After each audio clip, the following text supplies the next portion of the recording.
Assalamualaikum warahmatullahi wabarakatuh. Bertemu lagi kita kali ini pada siri ketiga pecutan SPM Pendidikan Islam yang bertajuk Dosa-dosa besar bahagian kedua.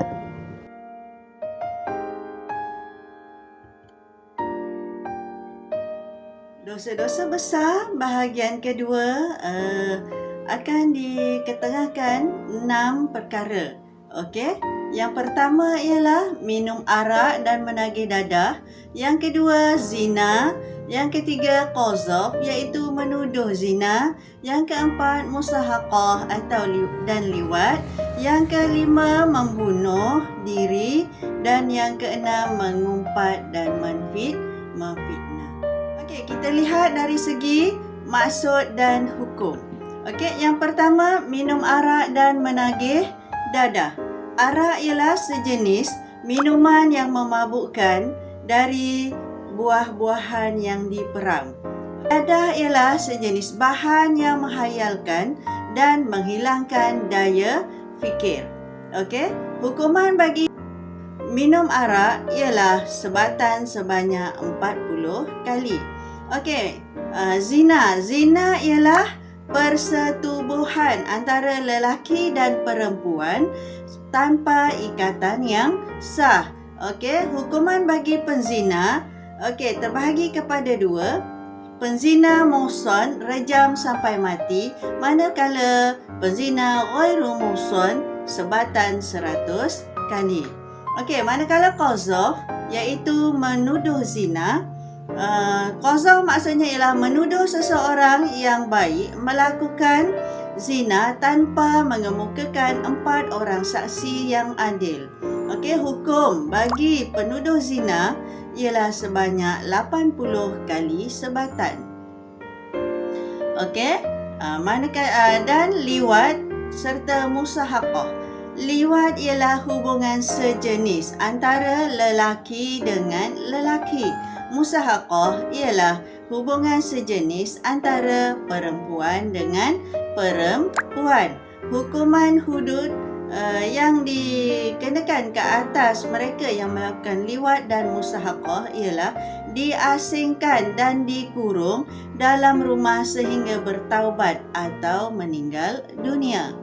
Okey, membunuh diri. Membunuh diri ialah mencabut hak Allah dengan melakukan perbuatan memisahkan roh dan jasad. Okey, hukuman yang ditetapkan di dalam Al-Quran ialah akan dimasukkan ke dalam api neraka sebab dia melakukan kerja-kerja yang tidak sepatutnya. Okey. Okey, kemudian mengumpat dan memfitnah. Mengumpat ialah menceritakan keburukan seseorang semasa ketiadaannya.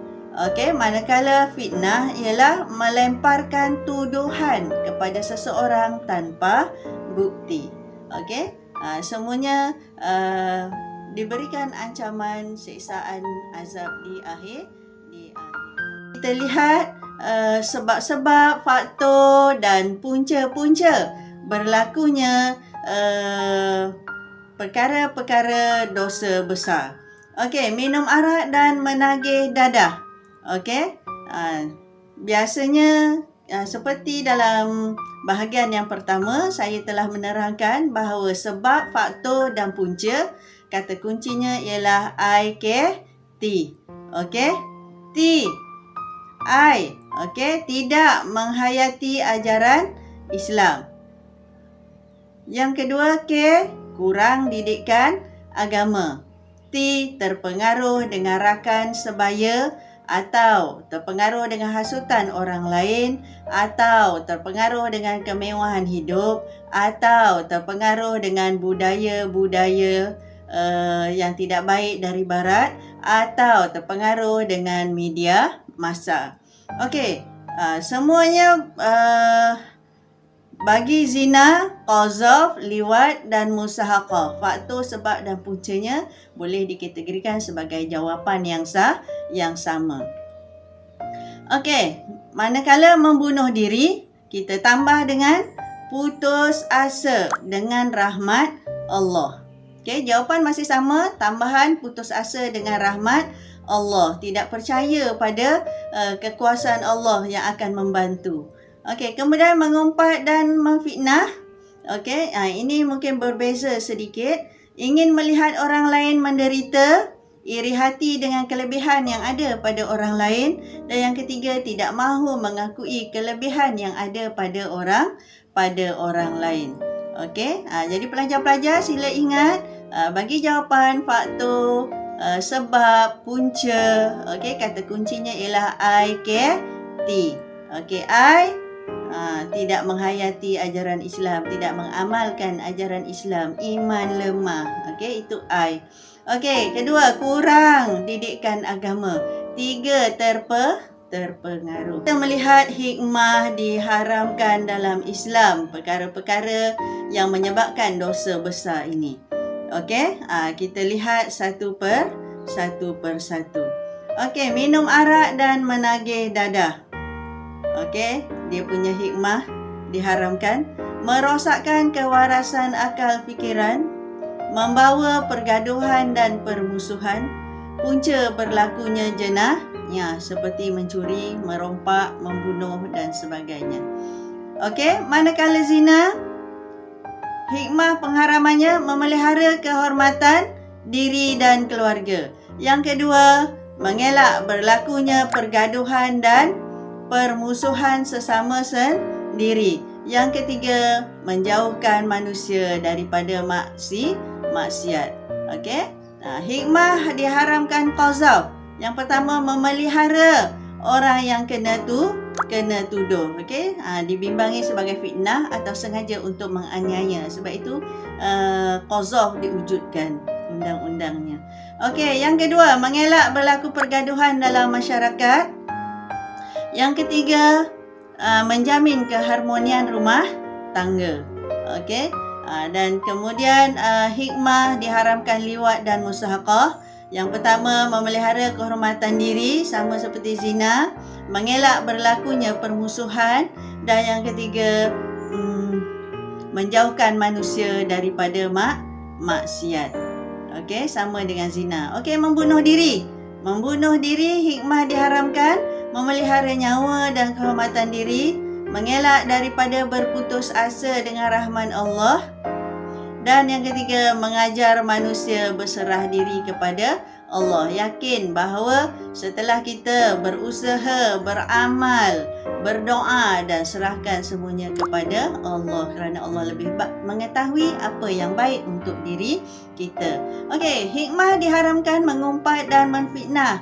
Yang pertama, memelihara kehormatan diri sama seperti zina, qazaf dan juga liwat. Okey, mengelak berlakunya permusuhan dan pergaduhan. Okey, dan yang ketiga, menjauhkan manusia daripada maksiat. Okey, apakah cara-cara, usaha dan langkah untuk mengatasi masalah terlibat dengan dosa-dosa besar? Minum arak, menagih dadah, zina, qazaf, liwat, musahaqah, membunuh diri, mengumpat dan menfitnah. Okey, mengikut kata kunci. Kata kunci dia ialah MTB. M, mendalami ilmu agama agar mengetahui atau dapat membezakan yang hak dengan yang batil. Yang kedua, tidak bergaul dengan kawan-kawan yang berakhlak buruk.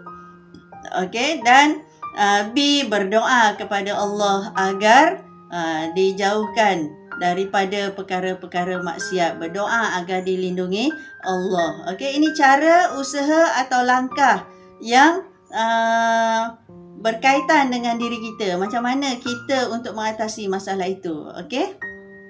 Usaha langkah mengatasi masalah jika berlaku kepada masyarakat. Apa yang perlu kita lakukan? Di persekitaran kita berlaku masalah-masalah dosa-dosa besar tadi.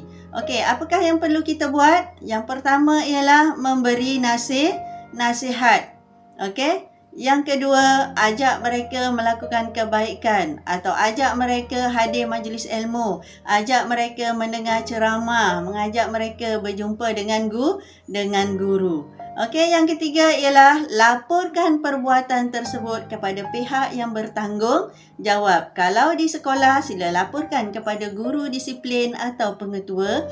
Jika berlaku dalam kalangan masyarakat, sila maklumkan kepada ahli jawatankuasa masyarakat atau ahli jawatankuasa masjid. Okey, dan sebagai jawapan tambahan, kita boleh memberikan didikan agama, mengadakan kelas-kelas pengajian. Okey, yang ketiga, menggunakan tindakan undang-undang kepada para pesalah. Okey, ini pihak polis lah. Okey, kalau ketua-ketua jabatan yang ada jawatan, okey, mereka boleh menggunakan tindakan undang-undang. Okey, yang ketiga, ibu bapa perlu mengawal pergaulan anak-anak dan mengenali rakan mereka agar masalah dapat diatasi. Ingat, cara usaha langkah kepada masyarakat, kata kuncinya ialah LAN. Okey, kata kuncinya ialah LAN. Okey, kesan, akibat, implikasi merujuk kepada masyarakat, agama dan negara. Apa kesan dia, dosa-dosa besar tadi terhadap masyarakat, agama dan negara? Okey, yang pertama, masyarakat akan menjadi huru hara. Masyarakat akan menjadi huru hara. Kerana apa? Banyak fitnah, mengumpat, menuduh tanpa bukti. Okey? Yang kedua, masyarakat dipandang hina. Okey, kerana melakukan perkara yang bertentangan dengan ajaran Islam menyebabkan Islam itu sendiri akan dipandang hina oleh agama-agama lain. Okey, yang ketiga, masyarakat akan mundur. Kerana apa? Bila berzina, banyak lahir anak luar nikah. Anak luar nikah, anak yang tak berkualiti. Okey, sebab semasa kehamilannya tidak dijaga dengan baik dan yang seterusnya. Sebab tidak ada yang mendukung proses kehamilan dan kelahiran tadi sehinggalah kelahirannya. Sebab itu ramai anak-anak haram dibuang di tong sampah dan di merata-rata tempat. Okey, jadi perkara ini perlu kita atasi bersama-sama. Okey, ingat kata kuncinya ialah #HAM, hari-hari makan. Lihat pula kesan, akibat dan implikasi kepada individu atau soalan berbentuk umum. Okey, kata kuncinya ialah 3DJ. 3DJ, dibenci Allah, mendapat dosa, dimurkai Allah, J, jiwa tidak tenang. Yang pertama, dibenci atau dimurkai Allah dan Rasul. Okey, memang Allah dan Rasul tidak suka kepada peminum arak, berjudi, berzina, merosakkan masyarakat. Okey, yang kedua, mendapat dosa. Okey, atau diseksa di neraka. Yang ketiga, jiwa tidak tenang. Apabila kita telah melakukan kesalahan, pasti jiwa kita tidak tenang dan kita akan dihantui dengan benda-benda, perkara-perkara yang kita tidak duga. Okey? Sampai di sini sahaja perkongsian saya pada kali ini. Kita jumpa lagi pada siri yang akan datang. Good luck. Try your best. Do your best. Be happy. La tahzan. Allah ma'ana. Assalamualaikum warahmatullahi wabarakatuh.